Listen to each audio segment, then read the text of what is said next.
En esta sesión quiero ir más allá y ver lo que en teología llamamos la iniciativa divina, refiriéndonos a ese primer paso de la salvación que se lleva a cabo en nuestras vidas de forma unilateral y exclusiva por el poder de Dios. Y vemos esto en el pasaje de Efesios 2, del cual he hecho referencias ocasionales y me gustaría dedicarle un poco más de tiempo ahora. Si pueden, veamos el capítulo 2 de Efesios, donde Pablo dice: estabais muertos en vuestros delitos y pecados, en los cuales anduvisteis en otro tiempo según la corriente de este mundo, conforme al príncipe de la potestad del aire, el espíritu que ahora opera en los hijos de desobediencia, entre los cuales también todos nosotros en otro tiempo vivíamos en las pasiones de nuestra carne, satisfaciendo los deseos de la carne y de la mente, y éramos por naturaleza hijos de ira, lo mismo que los demás. Lo que encontramos en este pasaje son términos descriptivos del carácter radical de la caída del ser humano. Hemos hablado ya sobre la incapacidad moral. Hemos evitado el uso del lenguaje calvinista, el cual describe la situación del hombre como la de depravación total. Un término que ha llegado a ser muy controversial en círculos cristianos y es parte del famoso acróstico que usan los calvinistas para delinear los conocidos 5 puntos del calvinismo. TULIP, T-U-L-I-P, siglas en inglés: T por depravación total, U por elección incondicional, L por expiación limitada, I por gracia irresistible y P por perseverancia de los santos. Pero generalmente no se llega más allá de la T antes de que la controversia estalle. Esta es una de esas ocasiones donde los acrósticos, que son pequeñas ayuda memoria que funcionan como asistentes para recordar, a veces causan más daño que ayuda, ya que depravación total es un término muy confuso. La gente confunde depravación total con lo que llamaríamos depravación absoluta, es decir, que el hombre es tan malo como le es posible ser. No conozco a nadie que crea eso. Sin importar cuán pecadores somos, siempre podemos pensar que nosotros cometeríamos pecados mucho peores de los que cometemos y pecar más de lo que de hecho pecamos. Entonces ninguno de nosotros es absolutamente depravado. El término depravación total fue acuñado para señalar que el pecado afecta a la persona completa, que toda la esencia de nuestra humanidad está caída. Es decir, nuestras mentes, nuestras voluntades, nuestros cuerpos están caídos, toda la persona está atrapada en esta caída. Yo prefiero hablar de la corrupción radical. El problema es que las siglas en inglés TULIP serían RULIP y dañarían el acróstico. Pero me gusta el término corrupción radical porque el significado de radical históricamente viene de la palabra latina radix, que significa raíz. El punto con la corrupción radical es que nuestra caída no es solo algo tangencial o algo periférico, una imperfección accidental que está meramente en la superficie de nuestra humanidad, sino que el pecado es algo que va al mismo núcleo de nuestra existencia y penetra hasta la raíz del árbol. Ahora, en este texto, Pablo está haciendo algunas declaraciones que indican la seriedad de nuestra caída. Dice: estabais muertos en vuestros delitos y pecados. En otra parte habla de estar bajo el poder del pecado, en la esclavitud del pecado, hijos de ira, hijos del diablo. Este tipo de cosas no es una imagen muy agradable del ser humano caído natural, pero otra vez Él dice que este era nuestro estado anterior, que estábamos muertos en delitos y pecados en los cuales anduvimos antes. ¿Cómo anduvimos? Anduvimos según la corriente de este mundo. Anduvimos por el camino que el mundo recorre, el cual no es como Dios quiere que andemos. Anteriormente Pablo había hablado acerca de que todos hemos pecado y estamos destituidos de la gloria de Dios. No hay ningún justo ni a uno, no hay nadie quien haga el bien. No hay ninguno que busque a Dios. Todos nosotros somos inútiles y nosotros nos hemos desviado. ¿Recuerdas que los cristianos fueron llamados al principio los del camino? Pero nuestro camino natural no es el de Dios. Andamos según la corriente de este mundo, conforme al príncipe de la potestad del aire. Es decir, estábamos siendo obedientes y leales ¿a quién? A Satanás. Él es el príncipe de la potestad del aire y anduvimos conforme al espíritu que ahora opera en los hijos de desobediencia, entre los cuales también todos nosotros en otro tiempo vivíamos en las pasiones de nuestra carne, satisfaciendo los deseos de la carne y de la mente, y éramos por naturaleza hijos de ira, lo mismo que los demás. Este es un retrato muy sombrío de la caída del hombre.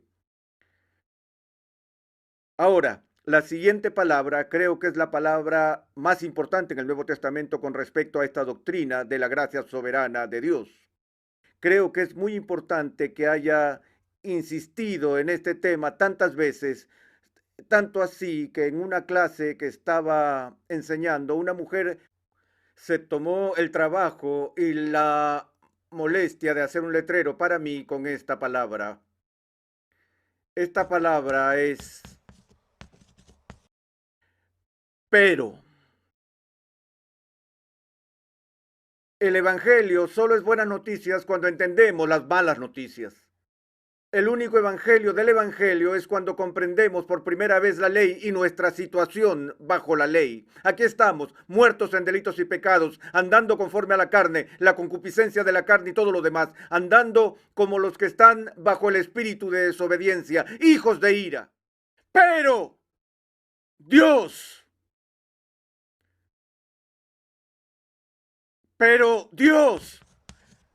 que es rico en misericordia y no, pero nosotros, que aún teníamos una pizca de justicia, finalmente nos levantamos de los escombros o nos disponemos para cambiar nuestras formas.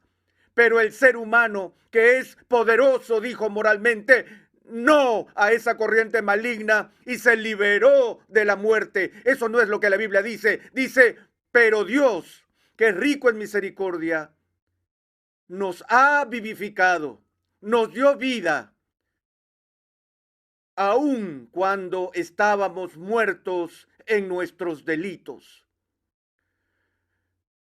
Cuando oigo hablar a los cristianos evangélicos sobre lo que sucede en la conversión, con frecuencia escucho dos analogías, ilustraciones diseñadas para comunicar a nuestras mentes lo que realmente pasa. Quizás tú las has oído. La primera dice así: ese ser humano caído no está sano. Él está muy enfermo. De hecho, está enfermo hasta la muerte y está en la sala de enfermos terminales del hospital. No hay nada que ese ser humano pueda hacer para sanarse a sí mismo. Está casi en coma. La muerte es segura. A menos que le administren remedio, ese hombre de seguro morirá. Entonces Dios provee la medicina y la enfermera pone el remedio al ponerlo en una cuchara. Dios tiene, o Dios mismo pone el remedio en la cuchara, y Dios mismo viene donde esa persona con labios resecos y su condición de semicoma acostado en su lecho de muerte, y pone la cuchara justo en sus labios. Pero en ese momento la persona puede aceptar el remedio o rechazarlo. Pero si abre su boca, Dios pondrá la medicina en su boca y ella lo salvará. Pero si mantiene los labios cerrados, no recibirá la cura necesaria. Esta analogía muestra que el ser humano está en una condición muy seria, pero aún está vivo. Lo que oigo a Dios decir es que Él viene a la habitación después que el doctor declaró al ser humano muerto. Lo que oigo a Pablo decir es que Dios nos da vida cuando estamos muertos.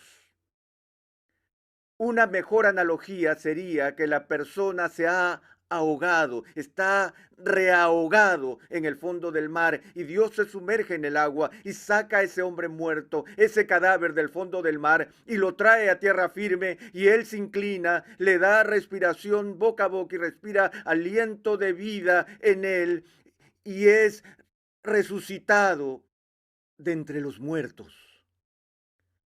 Eso es lo que dice la Biblia en cuanto a la iniciativa divina, que ese primer paso de reavivar de la muerte, de la carne al espíritu, la transferencia del reino de las tinieblas al reino de la luz, es logrado por Dios, no por el ser humano. Y por supuesto, después que Dios nos da vida, luego elegimos, luego creemos, luego abrazamos a Cristo, nos arrepentimos, hacemos todas esas cosas porque ahora estamos vivos para las cosas de Dios. Pero el primer paso, la iniciativa, la resurrección de entre los muertos es obra de Dios y solo de Dios. Porque por gracia habéis sido salvados por medio de la fe. Y esto no de vosotros, sino que es don de Dios, no por obras para que nadie se gloríe, porque somos hechura suya, creados en Cristo Jesús, para hacer buenas obras, las cuales Dios preparó de antemano para que anduviésemos en ellas. Bien, una de las preguntas más profundas que se generan cuando pensamos en esta iniciativa divina es si Dios es el que tiene que rescatar a ese hombre muerto en el fondo del mar, si Dios es quien no solo tiene que dar el remedio, sino que resucitar un cadáver, entonces, ¿cuál es el propósito del evangelismo?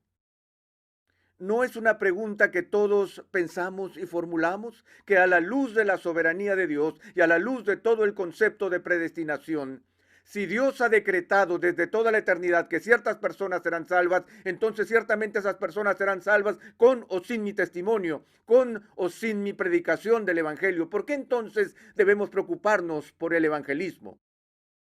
Mi historia favorita sobre este tema ocurrió cuando estaba en el seminario, cuando estudiaba con el doctor John Gerstner en el seminario de Pittsburgh, que es el rey de los predestinatarios. Y había cerca de 20 de nosotros en la clase y estábamos sentados en semicírculo.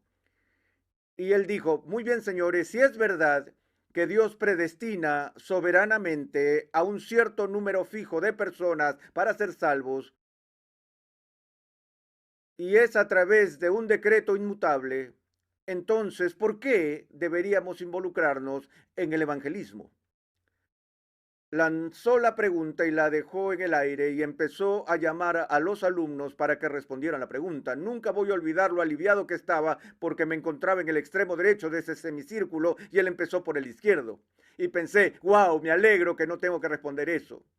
Entonces él mira al primer alumno y dice, bien, señor fulano de tal, ¿qué diría usted?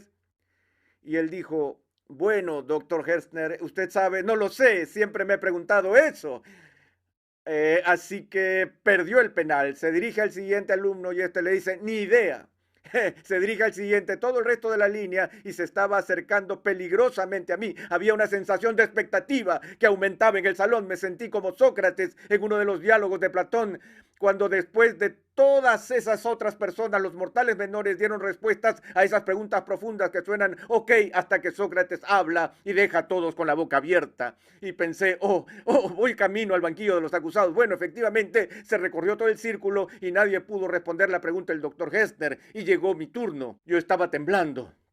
Así que traté de responder y dije, bueno, estoy seguro que esto no es lo que usted espera, doctor Gerstner. Sé que hay algo mucho más profundo que esto y que debe ser la respuesta a esta pregunta, pero una pequeña razón por la que debemos involucrarnos en el evangelismo es que usted sabe, bueno, Jesús nos manda a hacer evangelismo, ¿no?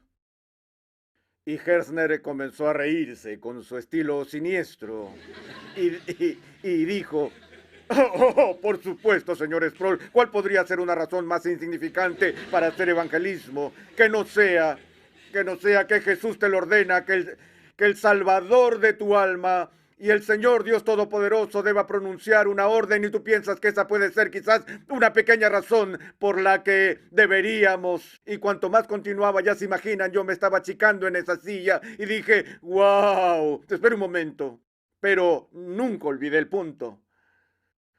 Él dijo, la razón principal por la que hacemos evangelismo a la luz de la soberanía de Dios es porque Dios es soberano.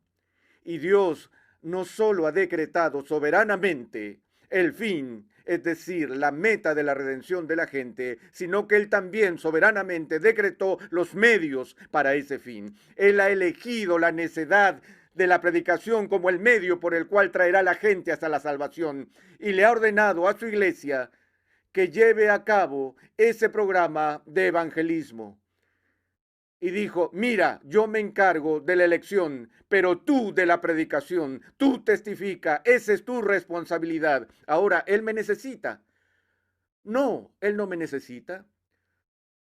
No, no me necesita. Dios no me necesita para cumplir su plan. Él podría hacerlo sin mí. Él tiene el poder para hacerlo. Pero Él ha elegido hacerlo conmigo y por mí y a través de mí y contigo y por ti a través de ti. Entonces vemos que el evangelismo es ante todo un deber. Pero en segundo lugar, y debemos entender esto, el evangelismo es un privilegio indescriptible. ¿Qué tal privilegio? Es decir, una vez estaba leyendo un libro sobre recaudación de fondos. Debo leer esos libros de vez en cuando, son terriblemente tediosos y aburridos. Y la persona que escribió el libro había sido el jefe de la campaña de recaudación de fondos para la Universidad de Harvard y decía, hay algunos principios fundamentales que deben entender sobre este tema. Dijo, la primera regla es esta, debe ser consciente del hecho de que cada ser humano desea tener una parte significativa en una empresa importante. Por lo tanto, si le das a la gente la visión de lo que estás haciendo y los dejas ser parte de ello, entonces ellos responderán porque quieren ser parte de una causa importante. Y él, por supuesto, el autor del libro estaba diciendo, explota eso, ya sabes, usa eso, tenlo presente. Bueno, creo que es verdad. No es cierto que queremos que nuestras vidas cuenten, no queremos ser parte de cifras insignificantes en este mundo, queremos participar en cosas significativas.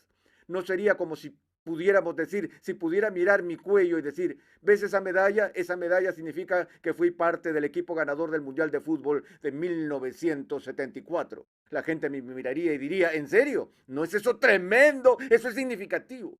Yo no tengo una medalla de esas.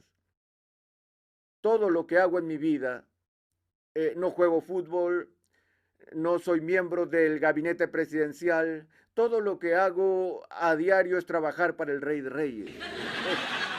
Eso es todo lo que hago. Ahora, ¿qué podría ser más insignificante que eso?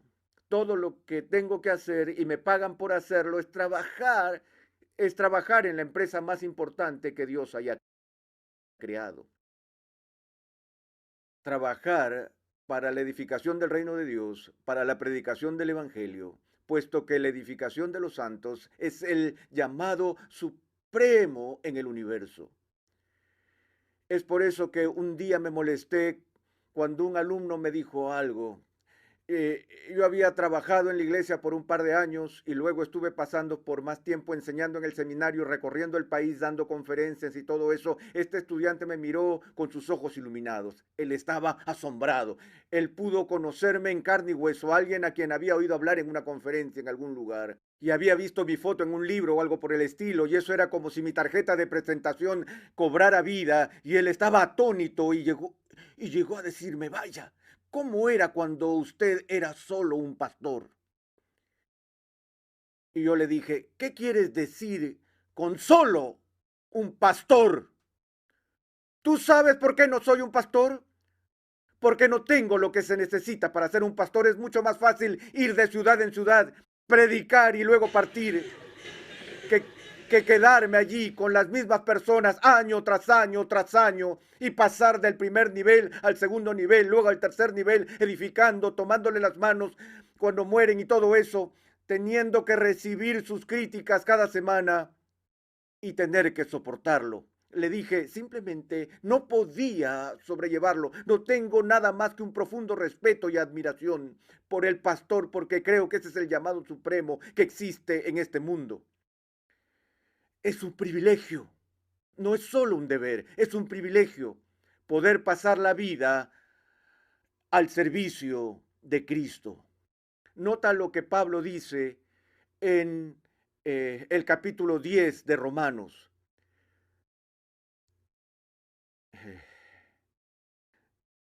Dice en el verso 11, pues la escritura dice, todo el que cree en él no será avergonzado. Vaya, qué declaración. Cuando llegamos a la fe y ponemos nuestra fe, ponemos nuestra confianza, la estamos poniendo en Cristo como nuestro Salvador. Todos saben lo que significa haber depositado su fe o confianza en algo o alguien que los defraudó. Eso es devastador. Pero quien deposite su fe o confianza en Cristo nunca será defraudado. Porque no hay distinción entre judío y griego, pues el mismo Señor es Señor de todos, abundando en riquezas para todos los que le invocan. Verso 13. Porque todo aquel que invoque el nombre del Señor será salvo. Ahora hemos estudiado a lo largo de esta serie que nadie, el hecho que nadie invocará al Señor a menos que el Señor mismo primero le dé vida. Pero para que Dios nos da vida, para clamar a Cristo, para invocar al Señor. Y quien quiera que haga eso, quien quiera que llame y tú no sabes si eres elegido o no, pero quieres a Cristo, ah, invócalo. Deja que el tema del misterio de la elección quede a un lado por un minuto. ¿Cuál es el estado de tu corazón en este momento? Si en tu corazón quieres un Salvador, si en tu corazón quieres a Cristo, si lo quieres, invoca al Señor. Y si lo invocas, no hay nada más seguro bajo el sol que el hecho de que Él oirá tu clamor y que Él te responderá y serás salvo. Pero luego Pablo hace esta pregunta, ¿cómo pues invocarán a aquel en quien no han creído? Antes de llamar a alguien para que te redima, primero tienes que tener algún grado de confianza en que esa persona es capaz de realizar la tarea. No voy a llamar al Chapulín Colorado para que salve mi alma, porque no creo que tenga la capacidad de salvar mi alma. Primero tengo que creer que Él es capaz. ¿Cómo pues invocarán a aquel en quien no han creído? ¿Y cómo creerán en aquel de quien no han oído? Ahora, esta es una lógica bastante simple, ¿no? ¿Y cómo oirán sin haber quien les predique? Tú no llamas a un Salvador para salvarte si es que no crees que Él es el Salvador. Y no puedes creer que Él es el Salvador si nunca has oído hablar de Él. Y no vas a escuchar de Él a menos que alguien te hable de Él. Y luego continúa diciendo, ¿y cómo predicarán si no son enviados? Y podrías no estar dotado para el evangelismo, pero eres capaz de contribuir para enviar al evangelista. Solo un paréntesis, únicamente el 4% de los cristianos evangélicos en los Estados Unidos de América diezman. Y te preguntas por qué la gran comisión no se está cumpliendo. No es porque esté bloqueada o frustrada por la predestinación. Está bloqueada y frustrada por la gran desobediencia en el pueblo de Dios con su dinero. 4%, 4 de cada 100 evangélicos profesantes diezman por cumplir. Pero el punto que quiero que vean aquí es la cita que Pablo hace del Antiguo Testamento. Dice, la fe viene. ¿Dónde dice? ¿Cómo predicarán si no son enviados? Tal como está escrito, cuán hermosos son los pies de los que anuncian el evangelio del bien. Extraño, algo extraño. He oído de gente escuchando a Billy Graham o escuchando a otros grandes predicadores y diciendo, qué voz tan maravillosa tiene. O la gente es peor que eso, es decir, recibo más cartas sobre mi peinado que sobre mi teología. Y la gente dirá, ¿por qué estás usando esos lentes? ¿O por qué te pones esa corbata? ¿O por qué usas los mismos pantalones todos los días en esta serie? Estoy siendo claro con esto, ¿ah? Bien, entonces, ¿por qué la gente nota esas cosas? Pero alguna vez has escuchado a alguien en la congregación mirar al ministro y decir, wow, ¿no tiene unos hermosos pies? ¿Alguien ha hablado alguna vez de los pies de Billy Graham? Él es el más grande evangelista de nuestros días y nunca escuché a una sola persona referirse a sus pies. Pero en el mundo antiguo, la palabra evangelio primero significaba mensaje bueno o buenas noticias. Y la comunicación de eventos críticos era un asunto muy, muy serio para los antiguos, donde los ejércitos salían a la batalla y no volvían durante 2 años y la gente esperaba 2 años sin saber si ganaron o perdieron. Así que cada vez que había una batalla crucial, si las fuerzas ganaban o perdían, enviaban un mensajero, un corredor de maratón, que volvía corriendo a la ciudad. Y mientras corría hacia la ciudad, iba anunciando el resultado de esta batalla decisiva para el pueblo. Y la gente del pueblo tendría puestos de vigilancia en los puntos más altos para visualizar el horizonte y ver al mensajero. Y verían que el polvo empezaba a alzarse mucho antes que pudieran ver a la persona. Esa polvareda llamaría su atención y mirarían a lo lejos y observarían las diferentes formas de las nubes de polvo. Y ellos mirarían y lo primero que verían sería la forma en que los pies subían y bajaban, mientras subían corriendo la montaña y bajaban por el otro lado de la montaña. Y los que eran buenos, vigilando, podían decir antes que llegase el mensajero si eran buenas o malas noticias. Porque el hombre que corría para declarar la victoria corría con el pecho en alto y moviendo sus brazos con una sonrisa en la cara y sus pies a toda velocidad. ¿Cuántos de ustedes corren? ¿Saben cuál es el paso del perdedor? Eso es cuando vas corriendo y los pies ni siquiera se levantan del suelo, ¿cierto? Él dijo, sí, estoy corriendo, todavía sigo corriendo, es el paso del perdedor, así se llama. ¿Estamos? Y lo he experimentado más de una vez. Y así es como los mensajeros que venían con malas noticias se acercarían a las puertas de la ciudad, desinflados, desanimados.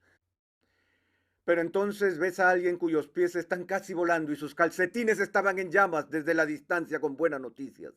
Y el vigía arrojaba su sombrero al aire y decía, ¡ganamos! Y así el profeta dice, cuán hermosos en la montaña son los pies de aquel que trae buenas nuevas, que publica paz. Sé que fue Dios quien me trajo a Cristo, pero usó a un hombre que me habló del Evangelio. Y nunca olvidaré a ese hombre. Y no importa lo que ese hombre haga, siempre lo amaré. Porque humanamente se preocupó lo suficiente para ser el instrumento que Dios se complació en usar para llevarme a Jesucristo. ¿No te gustaría saber cómo Dios usó tu testimonio, tu acto de caridad, tu ejemplo hacia tu vecino como catalizador para la salvación eterna de esa persona? ¿Por qué evangelizar? Porque es un mandato y es el mayor privilegio que Dios pueda darnos.